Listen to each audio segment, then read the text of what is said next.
Beatrice, would you like to introduce yourself? Yes, thank you so much. Thank you for inviting me to be here with your community today. I am a Columbia grad. I went to SIPA for my graduate program. And I never participated in a community like this per se. I didn't have this type of college life. I was a commuting student. But I was blessed to go to an all-girls school in Dominican Republic, and women, sisters, have been the most important relationships of my life. I have had the blessing to have a lot of different women in my life that have been supportive to me.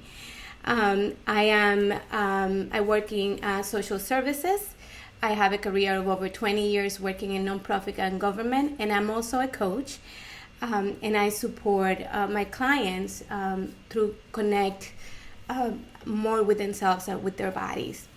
So, since the theme today is sisterhood, I want to talk about my most important friendship, my most important relationship, my relationship with my ride or die. So, my ride or die and I have been friends from the beginning of time. She is amazing. When we were little, our relationship was perfect. We were curious and energetic, and we were exploring the world together all the time. We couldn't be more in alignment. Then, the teens, the 20s, and even the 30s came in, and our relationship shifted. We started growing apart when we were in our teens. I'll be honest with you. I was hearing some messages from people and from the world about my friend, and I didn't feel good about her because of the information I was getting from external sources. Then in my 20s, I became more intellectual, and the fun activities and things that I used to share with her became less important, so we grew further apart. Then in my 30s, forget it. Things were pretty bad. We were not really communicating and not really getting along. I even mistreated her a few times. And even through all that, she stuck by me and she was by my side. In my early 40s, she got sick and tired of me ignoring her, and she got sick and tired of me not respecting her and not appreciating all the value and support that she had provided me throughout the years. So what she did in order to get my attention is that she literally hit me over the head as hard as she could. My best friend, my ride or die, is my body. When I turned 41 years old, I had a brain aneurysm rupture. And literally, it took that for me to open my mind. Literally, I had 2 brain surgeries, and to pay attention to my best friend and understand everything she meant to me and everything that she was doing and could do for me. So today I want to talk to you about what I learned from that experience. A lot of people call these kinds of experience near-death experiences, but I don't call it that. I think that was my rebirth experience, because the person I have become after that is awesome. And my relationship with my body is the best that it has ever been. I've been a coach for 10 years, and from that experience, I decided to shift my coaching to embodiment coaching. I define embodiment as truly being in our bodies. As women, we receive a lot of negative messages about what having a relationship with the body is, about what our bodies look like, and about what it will mean to prioritize and give importance to our body. For example, I mentioned that in my 20s, I grew apart. I thought, just like you, I was a smart young woman and I wanted to do well in my career.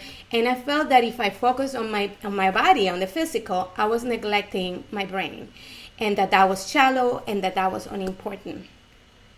So I completely disconnected and I focused, on the external, on trying to please the world and trying to be the best worker and the best, activist and the best world changer that I could be. Because of that, because I completely disconnected with my body, I started having a lot of health concerns. And things, the aneurysm was not the only thing. There were a lot of other things that it would take too much time to give you the list of ailments that I had. But things were not good. And because my body was deteriorating, I couldn't be the productive, caring, and loving human being I wanted to be in the world. After my aneurysm, I changed everything in the way I related to my body. I decided to start listening to my body and not to the external voices. I decided to let my body tell me what it liked and what it didn't like, independently of what it looked like. Embracing my body, developing a relationship with my body has taken a lot of effort, and it's still an ongoing process. But we are way more in sync today than we were 3 years ago when my aneurysm happened. I am extremely grateful of her because even though she tried to get my attention, she also saved my life. 50% of people that have a brain aneurysm rupture die within the first week of having that experience. Those who survive have some kind of cognitive or physical impairment as a consequence. I came out alive, cognitively and physically intact. So if I'm not grateful to my body for taking me through that experience and saving my life, something is wrong with me. By becoming more embodied and connected to my body, I'm also connected to the deep wisdom that we all have inside of ourselves. I have learned to own my no, which I was not very good at because I was a people pleaser. And I have learned to own my yes. I have learned to set boundaries. I have learned when it's appropriate to let go of things and relationships and job opportunities because they're not right for me. And I have learned to be brave and embrace my yes and do those things that are important to me.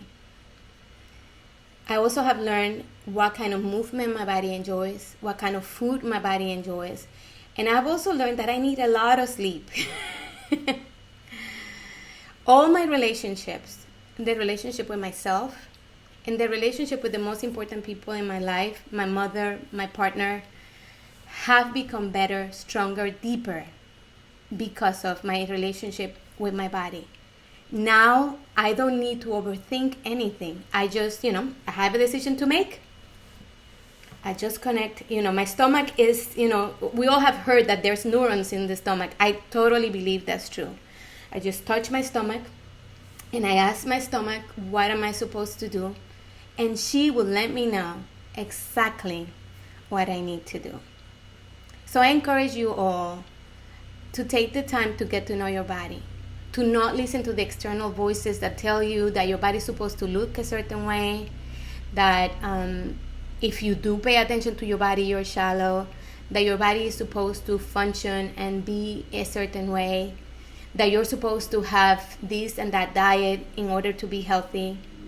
I encourage you to ignore all those voices. You can consume some of the information and see if it applies to you, but I encourage you to go within and see what works for you. Like I said, my body is a diva. She's high maintenance. So she needs a lot of movement, really good, delicious food.